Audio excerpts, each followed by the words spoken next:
Bienvenidos, soy René William Melara. Gracias por acompañarnos a través de la internet.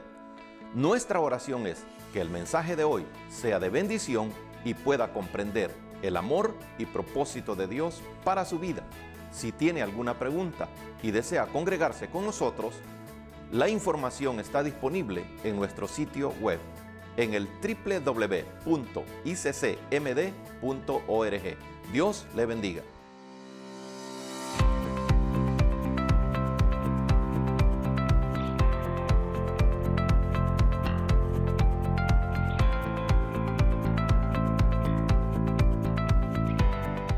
Vamos a continuar entonces con la serie Mucho Más que Muros.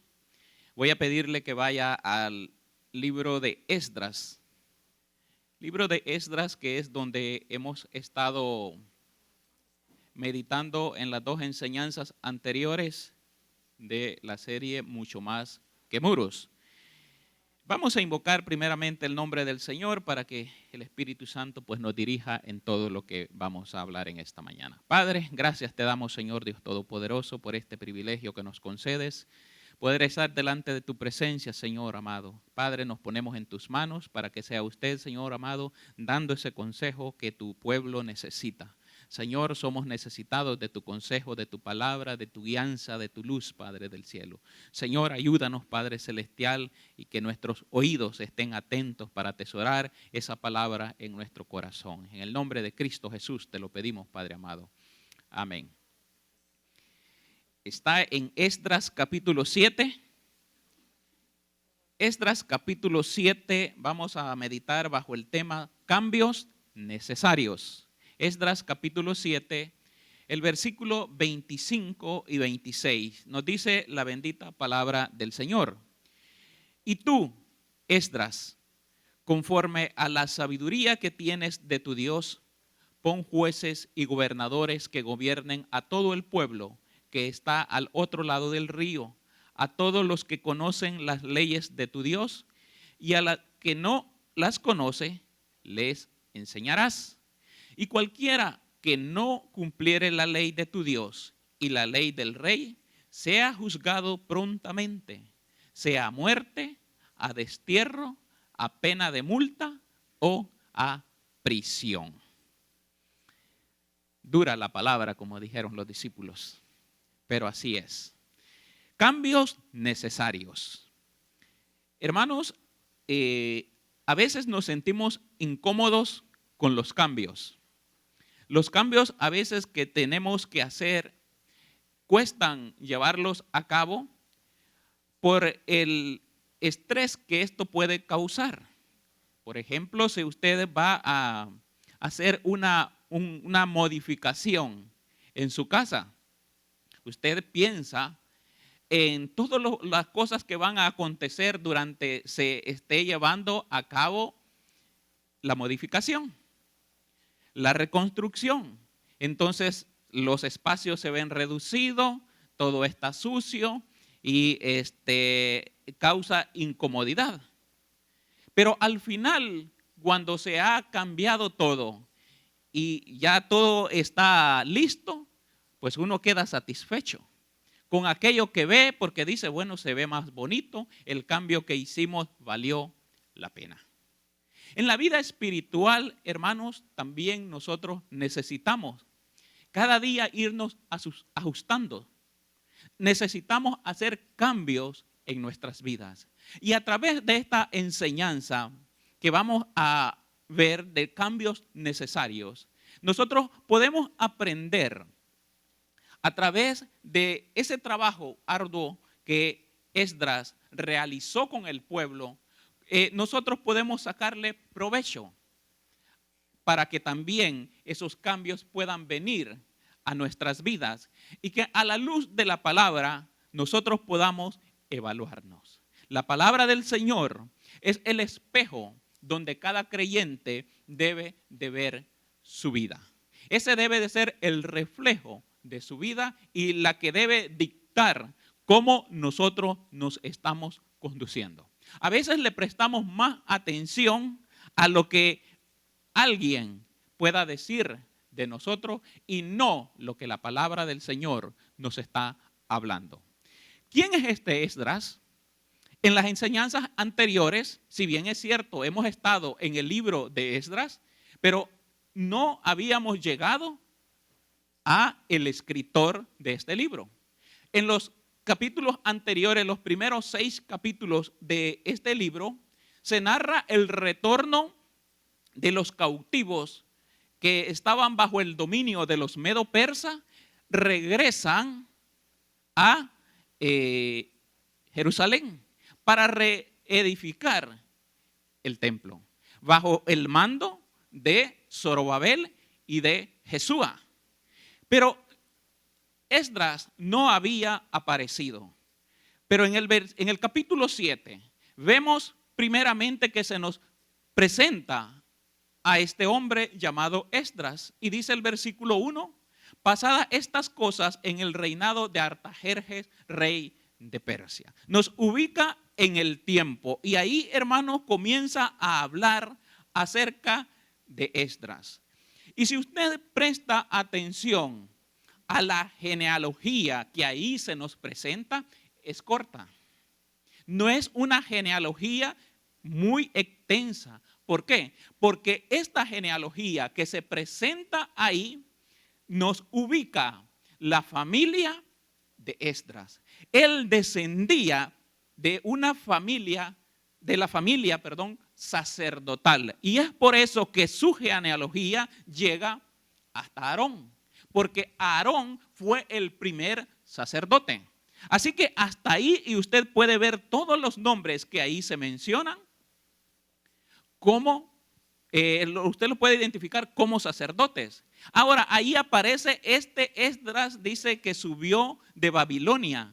En el versículo 6, era escriba diligente en la ley de Moisés que Jehová, Dios de Israel, había dado. Y le concedió el rey todo lo que pidió, porque la mano de Jehová, su Dios, estaba sobre Esdras. Nos revela la palabra del Señor quién era Esdras. Dice que Esdras, ya lo hemos dicho, era un sacerdote. Pero además de sacerdote, nos ubica ahí y nos dice que era escriba, pero no un escriba común, un escriba diligente en la ley de Moisés. Los escribas tenían esa característica de ser estudiosos, eran los intelectuales en medio del pueblo de Israel, los conocedores de la ley de Moisés. Por supuesto que cuando uno piensa en los escribas, se viene a la mente la reprensión de Jesús hacia ellos. Porque la palabra del Señor, si usted ve en Mateo capítulo 24, hay una reprensión muy dura hacia estos personajes, a los escribas y fariseos. Pero hermano, este hombre era, dice ahí la palabra del Señor, muy diligente y la mano de Dios estaba sobre él. No era un escriba común, era un escriba diferente. La palabra nos dice que cuando Jesús habla de ellos, les dice a la gente, cuando ellos les enseñaran, que hicieran todo lo que ellos les mandaran que hicieran. Pero les dice, pero no hagan como hacen ellos. Porque ellos dicen que se haga, pero ellos no hacen nada. Ellos hacen otra cosa. Pero el testimonio que nos da la palabra acerca de Esdras no dice que fuera así. Este Esdras era un experto en la palabra. Y era un experto, hermano, porque estos escribas transcribían la palabra, la ley. Ellos la escribían, entonces eran muy minuciosos en todo lo que concernía a la palabra del Señor. Y eso se reflejaba en el celo que ellos sentían por la palabra de Dios. Pero, amado hermano, este Esdras, dice el versículo 10 del capítulo 7, porque Esdras dice, había preparado su corazón para inquirir la ley de Jehová. ¿Y para qué? Eso. Entonces, cuando viene la reprensión de Jesús hacia aquellos escribas y fariseos, era porque no hacían. Pero este Esdras dice que había preparado su corazón, había dispuesto, había tomado una determinación firme de no solamente estudiar la palabra de Dios, sino llevarla a la práctica. Usted como creyente, no sé cuántos años usted tendrá en el Evangelio, pero lo más importante no es cuánto usted sabe, cuánto yo sé, es cuánto yo practico. Cuánto esa palabra que ha venido a mi vida, yo he dejado que obre. ¿Por qué, amado hermano? Porque cuando nosotros vamos a la palabra, debemos de tener una intención. Y esa intención debe de ser que nos edifique primeramente a nosotros, no para aplicarla a los demás, sino para aplicarla a mí mismo. En 2 de Timoteo, capítulo 2, versículo 15, nos dice la palabra del Señor, nos dice a nosotros la iglesia hoy día, dice: procura con diligencia presentarte a Dios aprobado, como obrero que no tiene de qué avergonzarse, que usa bien la palabra de verdad. La palabra de verdad nos va perfeccionando a cada uno de nosotros, de tal manera que nos lleva a ser aceptos delante de Dios. Por eso nos dice: procura con diligencia, no tomando la palabra a la ligera, sino poniendo todo esfuerzo para poder conocer esa palabra y esa palabra aplicarla a mi vida para presentarme delante de Dios como obrero que no tiene nada de qué avergonzarse. Y no tengo nada de qué avergonzarme porque la palabra del Señor ha sido mi guía. Ha sido el diseño preparado de Dios para mí, para cómo debe de ser mi caminar la vida creyente, que usa bien la palabra de verdad, porque yo como conocedor de la palabra del Señor debo de saber que tengo una responsabilidad en el uso que voy a dar de esa palabra, que usa bien la palabra de verdad. ¿Cómo yo estoy utilizando esta palabra, esta revelación que Dios ha dado a mi vida? Bueno, esa palabra que Dios ha usado a mi vida, primeramente la debo de usar para testificar, no con palabras, sino con mi vida. Es mi vida la que debe de dar testimonio primeramente de la palabra que yo conozco. Porque esa es la que me ha formado, es la que me ha moldeado. Dice Tito capítulo 2, versículos 6 al 8. Exhorta, dice, asimismo a los jóvenes a que sean prudentes. Exhorta, por supuesto, nos gusta exhortar a los jóvenes, nos gusta decirle lo que están haciendo mal. Pero ahí también en el versículo 7 nos da la responsabilidad de que esa palabra debe de ser aplicada a mi vida primeramente, porque dice: presentándote tú en todo como ejemplo de buenas obras. Entonces, hermano, yo no debo de ir con el dedo acusador, porque la principal acusación hacia los escribas y fariseos era porque ellos decían que se hiciera, pero no hacían nada ellos. Entonces, la responsabilidad que yo tengo es que esa palabra que se me ha predicado, que se me ha enseñado, que yo he leído, que he buscado, la debo de aplicar a mi vida, presentándote tú como ejemplo de buenas obras en la enseñanza, mostrando integridad, seriedad, palabra sana e irreprochable, de modo que el adversario se avergüence y no tenga nada malo que decir de vosotros. La intención de la palabra debe de ser que me debe de formar a mí primero. Y esa intención de la palabra de que me forme a mí primero debe de ser para que con mi vida yo pueda reflejar la obra redentora de Cristo Jesús. Yo no puedo hablar de que Dios perdona, redime, cambia, transforma si mi vida no ha sido transformada. Va a ser en vano la predicación si yo no estoy viviendo la palabra. Porque entonces dice ahí que el enemigo no tenga nada malo que decir de nosotros. Pero la palabra muchas veces, el conocimiento, nosotros nos hemos confundido.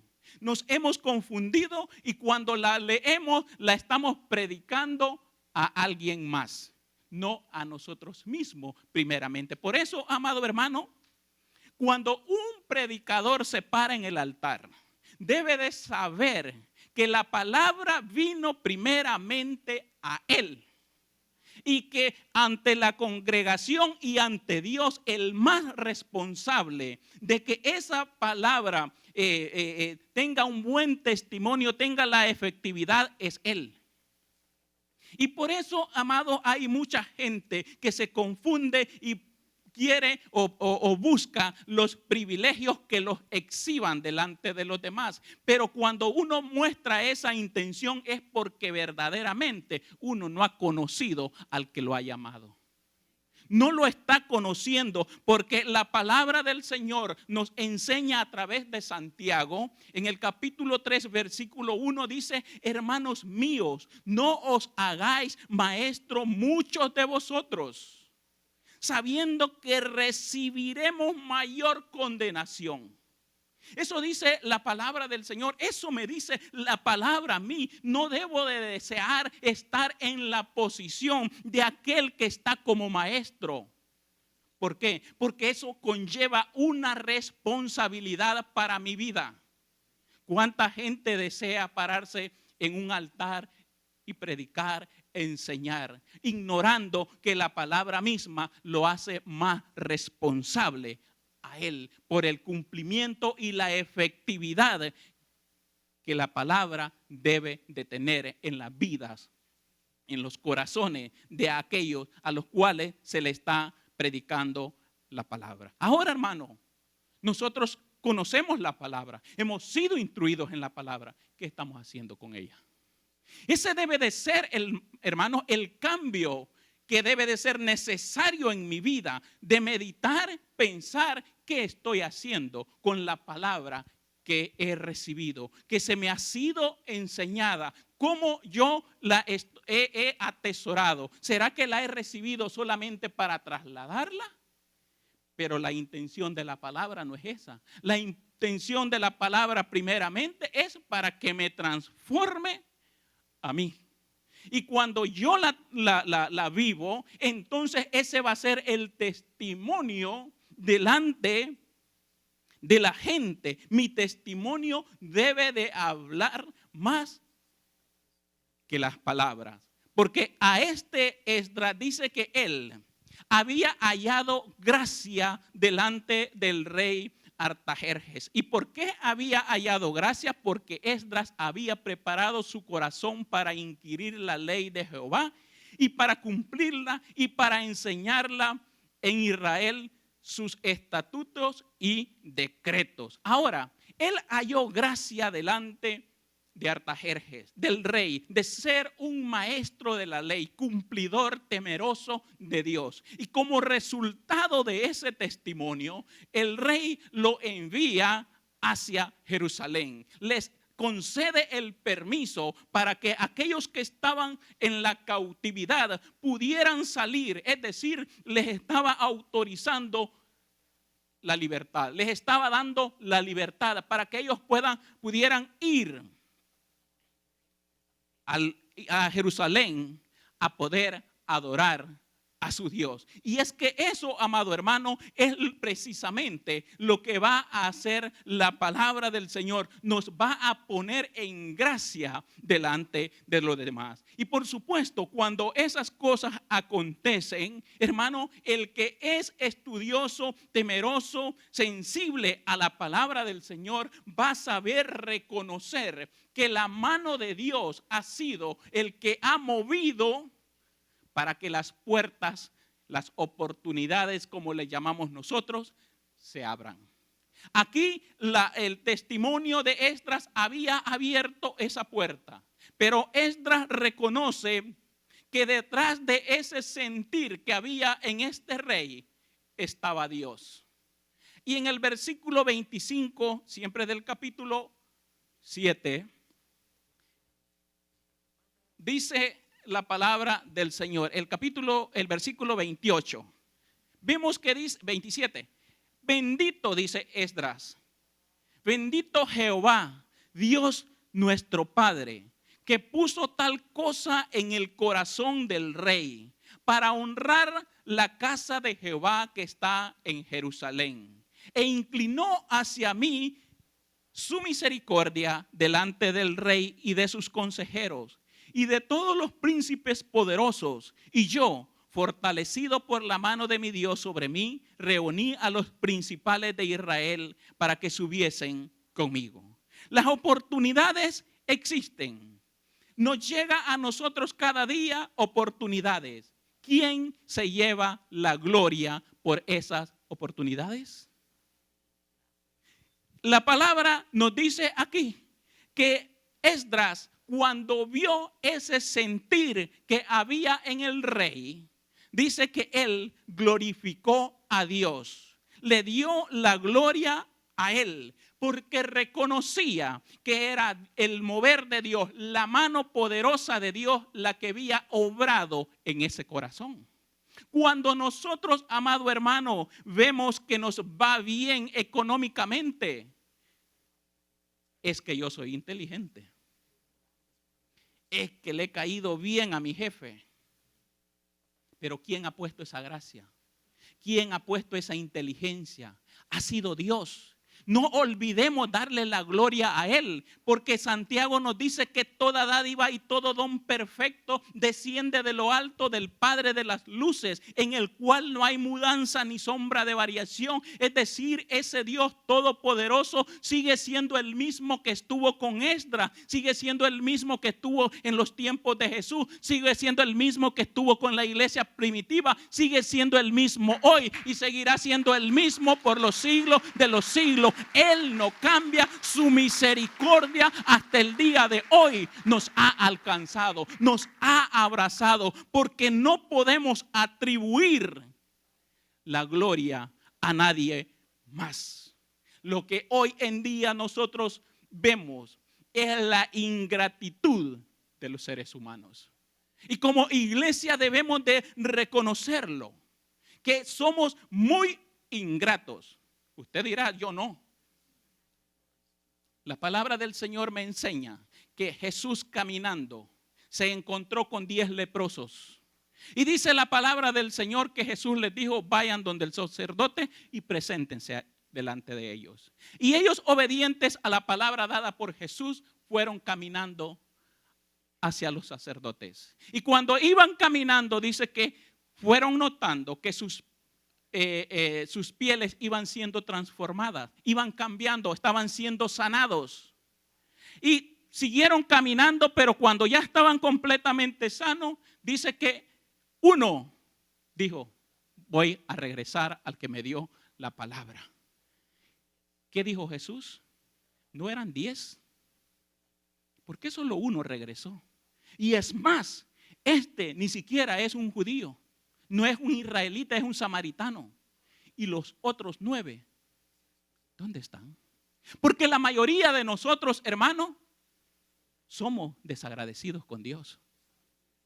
¿Cuántas personas hemos visto la mano, el poder de Dios glorificándose en la vida? Y sin embargo, después de un tiempo de perseverar, se alejan. Por cualquier cosa pequeña, se les olvida el gran milagro que Dios ha obrado en la vida.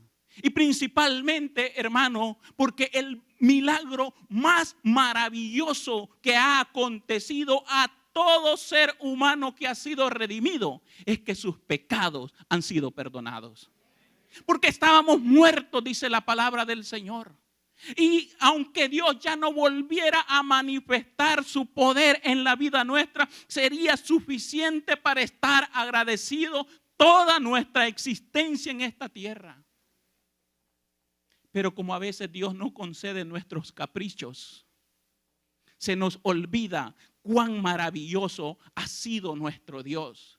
El mandato de la palabra del Señor nos dice en Salmo 107, versículo 1, alaba a Jehová, porque Él es bueno, porque para siempre es su misericordia. Alabemos a Dios porque Él siempre ha sido bueno y seguirá siendo bueno con cada uno de nosotros. Él no cambia. Él es bueno por naturaleza. Él es amor. No hay otra palabra que lo pueda describir a Él. Él es bueno. Eso es lo más grande que nosotros como humanos podemos decir.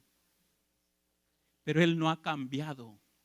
Entonces, amado hermano, necesitamos prestar atención en ese pequeño detalle de decir gracias cada mañana y cada atardecer también. Gracias, Señor, porque la gratitud es agradable delante de nuestro Dios. Y es precisamente lo que este Esdras hizo.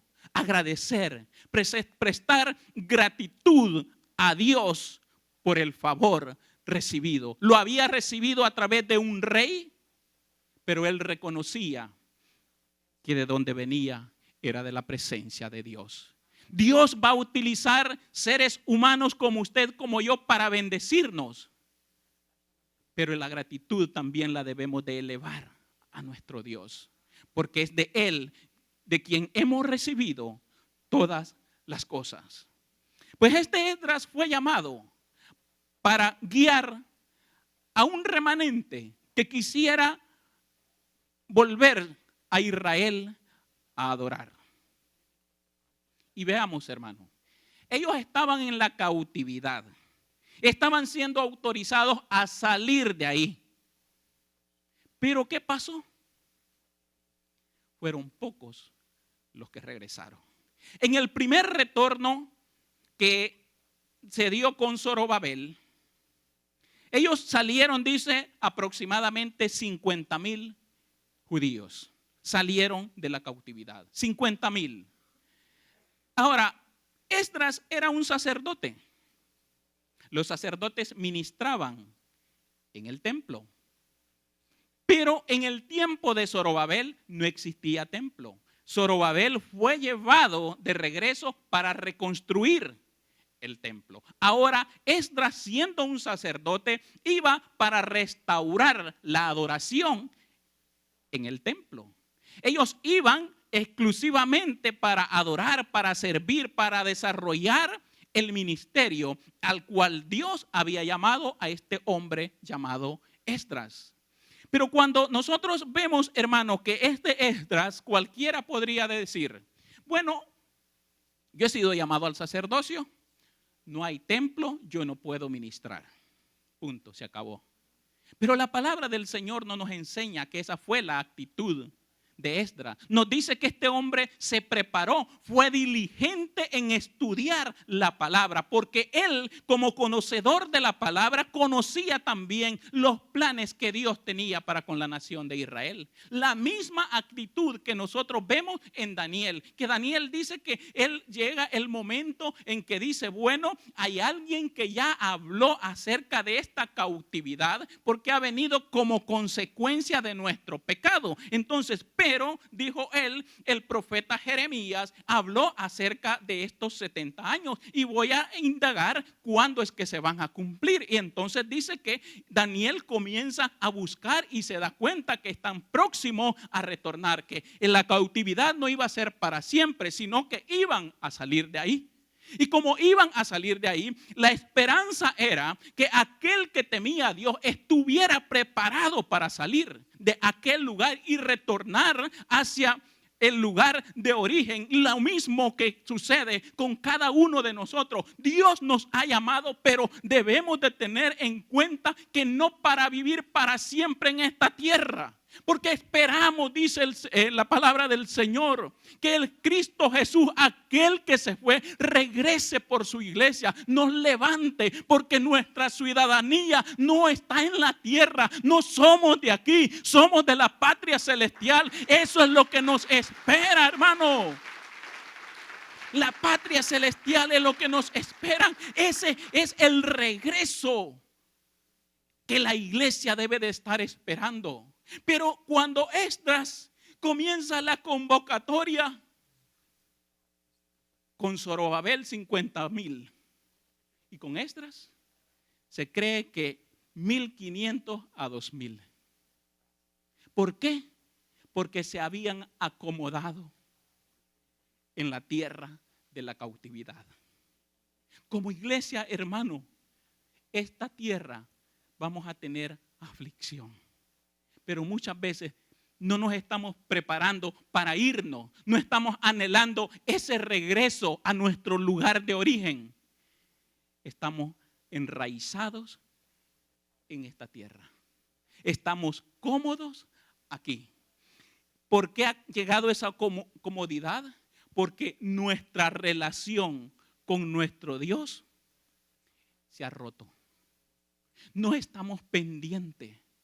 No fue la actitud de Esdras de descuidarse y pensar y decir ya nada puedo hacer. Él dijo no, yo voy a seguir estudiando la palabra, yo voy a seguir orando, yo voy a seguir clamando porque el regreso está pronto. Velad y orad, dijo el Señor Jesús. Y velar, hermanos, es estar escudriñando la palabra del Señor para darnos cuenta que los tiempos están cercanos, que nuestra redención se acerca, para prepararnos, para que cuando el esposo regrese, dice que seamos como aquellas vírgenes que estaban preparadas. Cuando el esposo llamó, dice que pronto salieron a recibirle.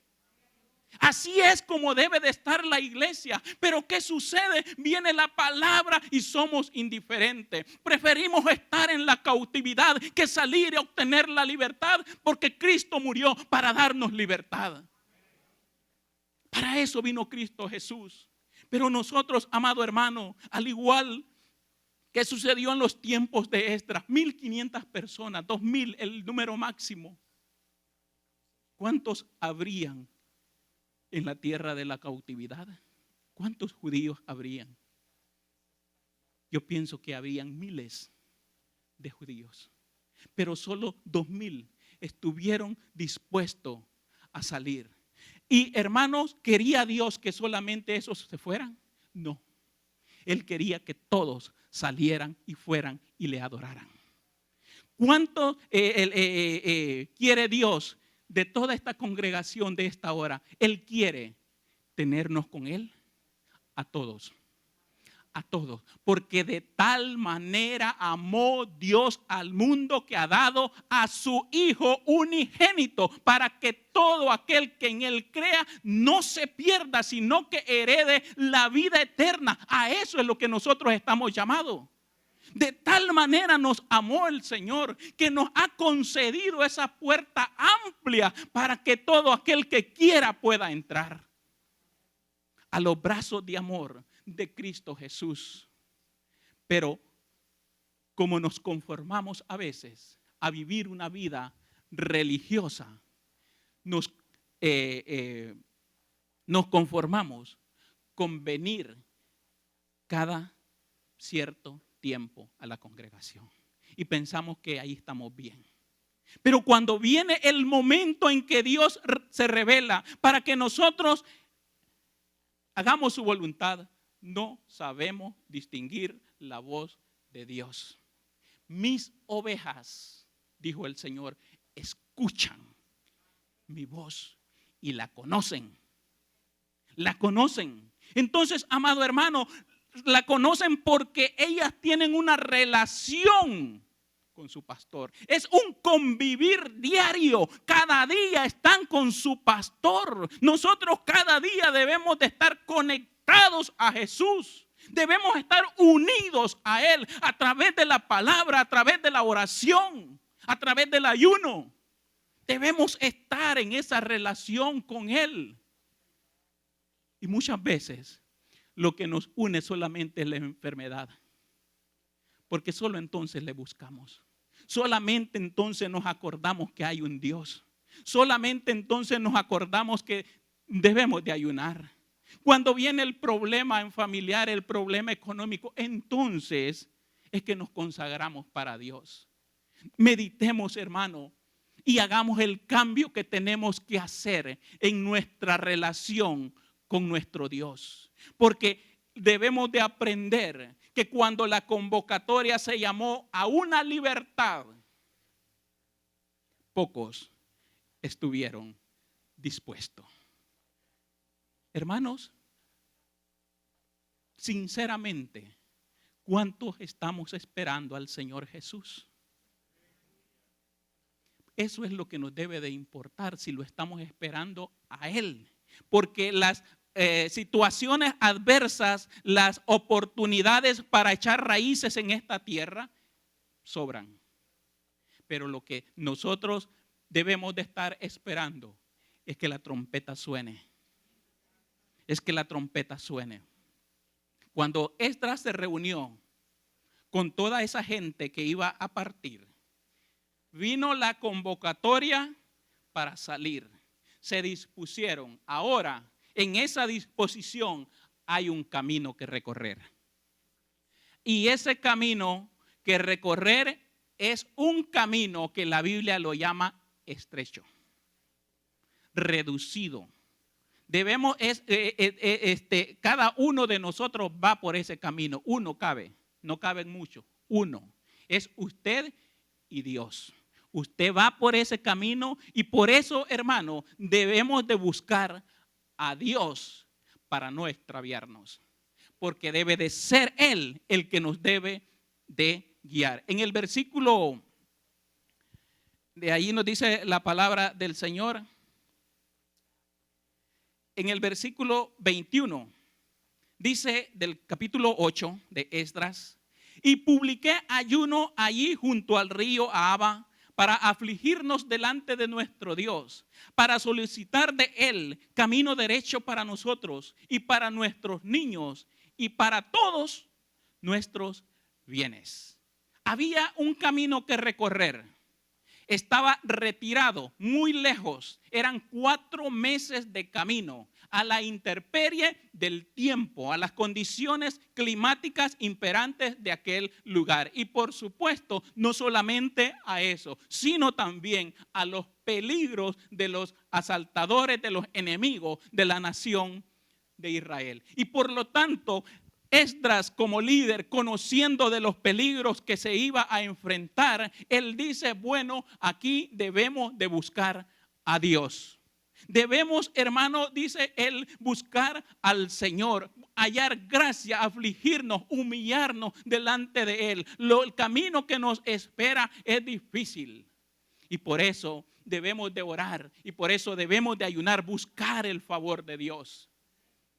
Le pregunto, ante las decisiones difíciles de la vida, mientras vamos en esta tierra, ¿cuánto lo estamos tomando en cuenta a Él?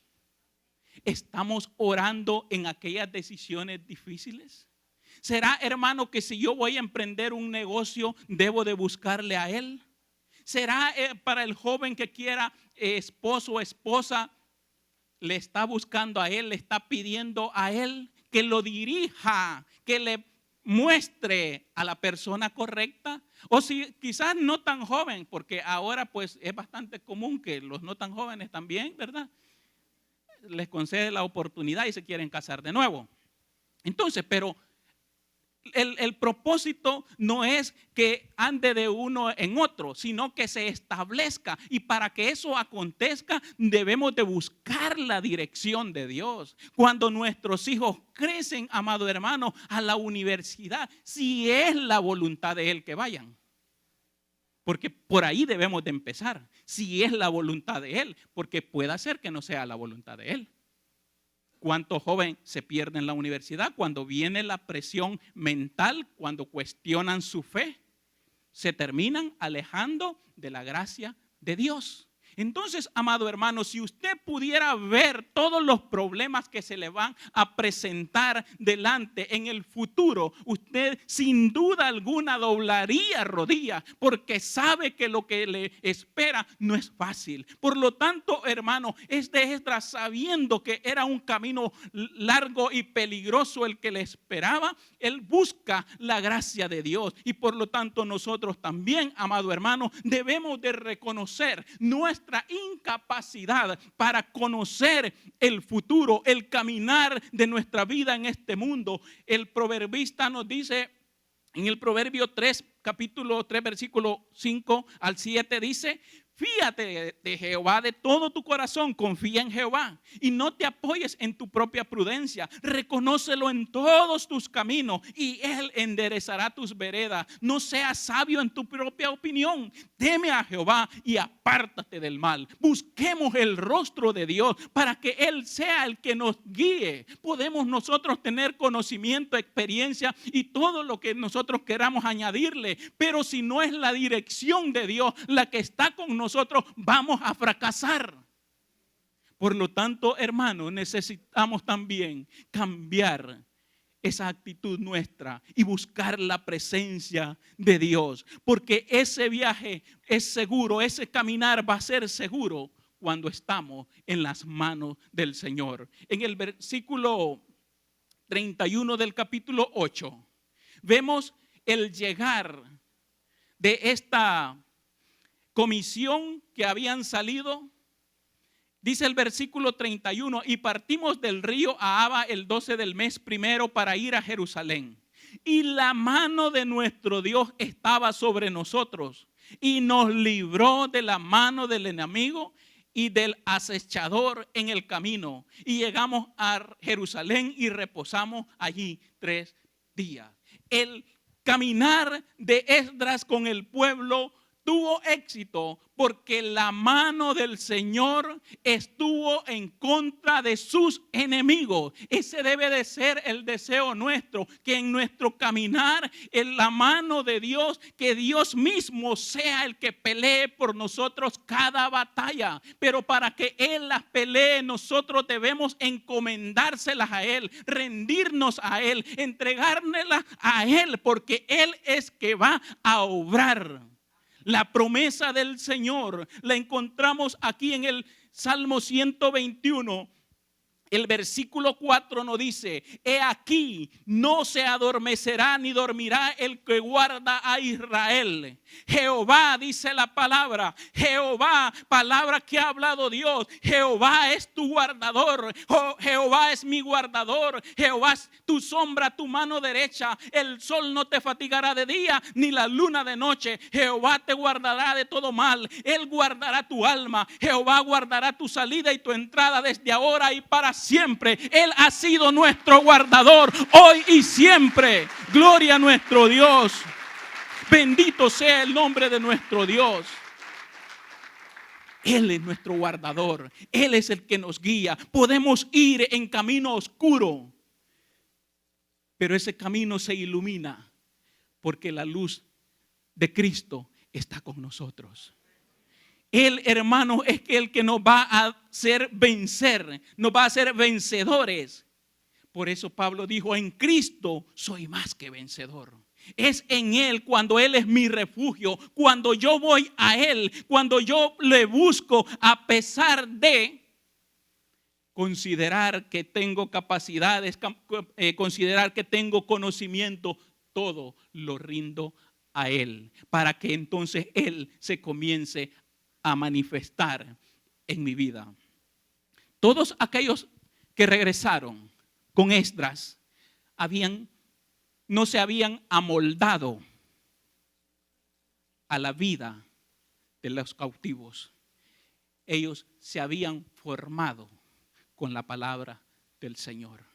Habían ajustado sus vidas a lo que la palabra les enseñaba.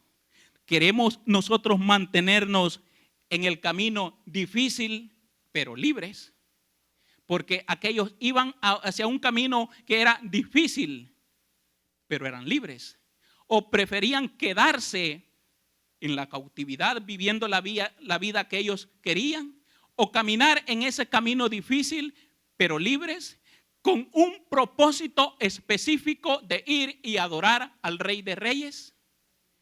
La pregunta de cada uno de nosotros: ¿estamos dispuestos nosotros o hemos escuchado la voz de Dios a salir del mundo? Entonces, hermano, si hemos nosotros atendido, debemos de saber que debemos ahora formarnos, amoldarnos con la palabra del Señor y no con el mundo. Y por supuesto, esto, como no estamos acostumbrados a este molde, va a haber que ajustarnos, va a haber que hacer cambios. Pero al final, cuando esos cambios hayan obrado en nuestras vidas, vamos a obtener ese tesoro precioso que dice la palabra del Señor, la vida eterna, cuando estemos en la plena perfección con nuestro Dios. ¿Cuánto anhelamos estar en esa vida con el Señor? Dice la bendita palabra del Señor: volvámonos al Señor. Él nos despedazó, pero ahora nos sanará. Nos hirió, pero ahora vendará nuestras heridas. No nos podemos descuidar de nuestra relación con Dios. Mantengámonos firmes hacia adelante, que si estamos con su dirección, bajo su protección y buscándolo a Él, Él nos conduce a un lugar seguro. No estamos en la incertidumbre, no estamos caminando hacia un lugar incierto. Nos espera la patria celestial. Vale la pena vivir para Cristo Jesús. Amén. Gloria al Señor. Confiamos que el mensaje de hoy haya sido de bendición para su vida. Si tiene alguna pregunta o desea información de nuestras actividades y cultos, visite nuestro sitio web en el www.iccmd.org. Muchas bendiciones.